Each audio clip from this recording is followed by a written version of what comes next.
What's going on, guys? In this video I'm gonna be discussing how much pro players make.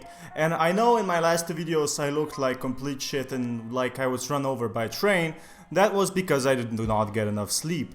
But this time it looks like I got enough sleep, and I'm pretty excited to talk about this topic because mostly I like CSGO esports and I like talking about esports. Anyway, in this video we're gonna be discussing until the end how much pro gamers make, what factors as a professional gamer's salary depends upon, then how much other careers within the industry can learn, such as coaching, casting and stuff like that, how to actually get into esports. Now, first of all, let's just look at some statistics related to pro gamer salaries.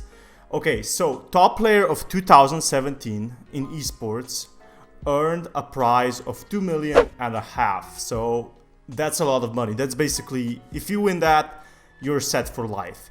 The highest are probably by country are in China, which has 2,700 players, and the highest amount earning by age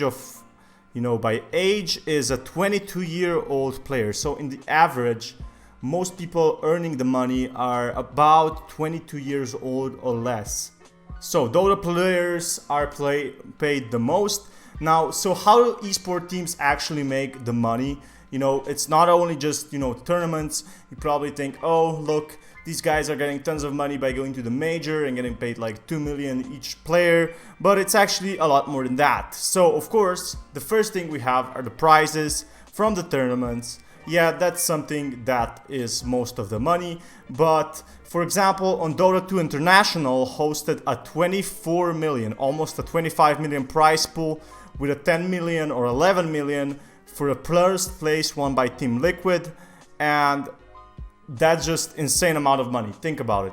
I think Fortnite had a huge event as well, but I don't really like Fortnite because, well, it's dying.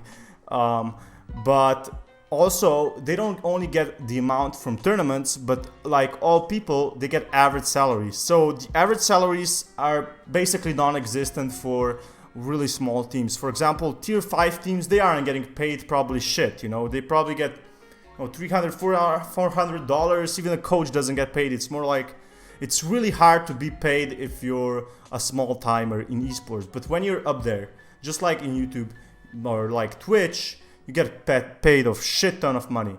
So regular salaries can be anything about $1,000 to $5,000, which is a lot of money.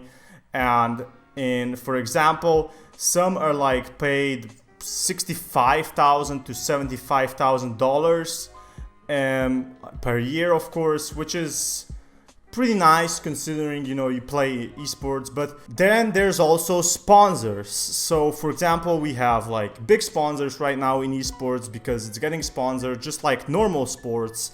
For example, we have Red Bull, Monster Energy, all of those sponsors. You need that Monster Energy. Audi, for example, became a sponsor of Zistrala's team on Counter-Strike in 2017, and their sponsorship was paid $750,000, which is almost $1 million.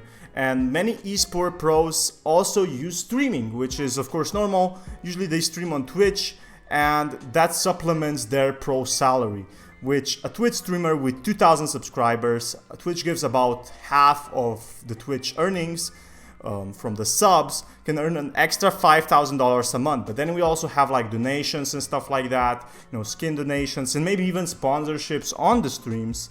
So subscribing to a Twitch streamer actually costs $5 a month, but if they get that, they get a lot of money basically.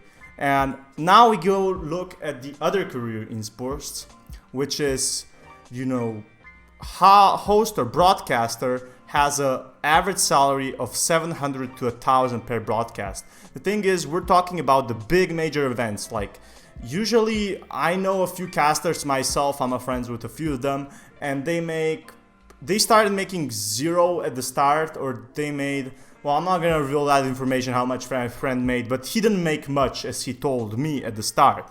Now, coach, who has an average salary of $70,000 to $83,000 a year, but that only means if you're like a tier 1 team. Now, a journalist makes almost no shit You know, he makes 32,000 a year, so journalists are really hard to get paid, yo. Then we also have sales and marketing specialists, which get a lot of money as well. You know, 90,000. A coordinator, which gets $21 per hour. That's if you're a Team 1 team. Then a social media community manager, which gets 25,000 a year, which in Slovenia is a lot, but in USA, where you have to pay taxes, is basically scrap. Now we also have an event manager with a average salary varying from 20,000 to 40,000 a year. It depends really on the event. So for example, he organizes an event and he gets paid for it. Now, if you want to get into esports, which I don't recommend because it's a real grindy path, I have a few friends who are going pro. I know a guy who has a YouTube channel who is going pro, and he's doing this for 3 years and he's still nowhere, you know, tier 5 teams. But if you really want, you should, you know, encourage your hobby. You need to talk with your parents, I guess.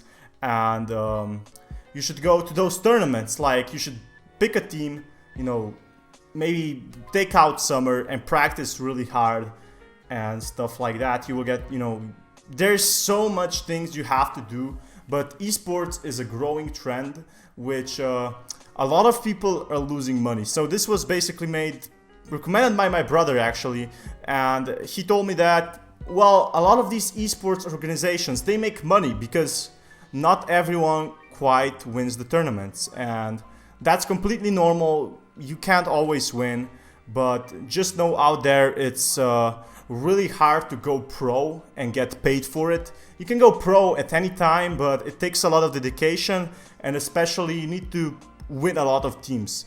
And it gets harder as you go up there, as you will be like, let's say for example you're a tier 7 team, okay? And you have to fight against tier 5 team to even qualify for like a small event, and then you have to go from tier 5 to tier 4, and that takes like a year. And it's much harder than like football, for example, where, you know, you have all these coaches and someone can carry you and stuff like that. Here it's no carrying at all. Like in Dota, you have to do your own thing. In CSGO, you will have to carry you will get kicked from your team. Overwatch, absolutely no carrying. One player makes a mistake in Overwatch and it's over. The game's over. It completely relies on teamwork. So hopefully you enjoyed this video. Leave a like, subscribe if you haven't already. Click that red button. And be sure to check out my other videos. Especially the one is Esport Betting Worth It.